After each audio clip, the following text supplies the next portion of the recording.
സാറേ, വന്നവന്റെ ഉദ്ദേശം മോഷണം തന്നെയാണ്. ആസാമിയും ബംഗാളിയൊന്നുമല്ല. ഇവരോട് അത്യാവശ്യം പരിചയമുള്ള ആരോഗ്യമുള്ളൊരുത്തൻ. അവൻ ഡോറൊന്നും ബ്രേക്ക് ചെയ്തിട്ടില്ല. അതെങ്ങനെ ശരിയാവും? ഡോറ് ബ്രേക്ക് ചെയ്തിട്ടില്ല എന്ന് കരുതി അത് പരിചയക്കാരനാവണമെന്നില്ല.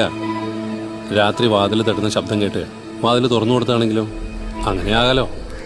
അങ്ങനെയായിരുന്നെങ്കിൽ ആ ഡോറിന്റെ സൈഡിൽ കിടന്നതിനെ ബോഡി. വന്നവൻ ആ സോഫയിൽ ഇരുന്നതിന്റെ എല്ലാ ലക്ഷണങ്ങളും ഉണ്ട്. അതുകൊണ്ട് താൻ പോയി ഇൻക്വസ്റ്റ് നടത്തി ബോഡി പെട്ടെന്ന് പോസ്റ്റ്മോർട്ടത്തിന് വിടാൻ നോക്ക്. സർ, പോയി ആംബുലൻസ് വരാൻ പറ. സർ, ഇവരുടെ ബന്ധുക്കളൊക്കെ 2 പെൺമക്കളാ. ഇത് അവരുടെ ഭർത്താക്കന്മാരും.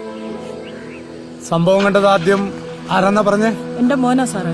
അവൻ പാല് കൊടുക്കാൻ ചെന്നപ്പോഴാ അവന്റെ അമ്മാവനും അമ്മായി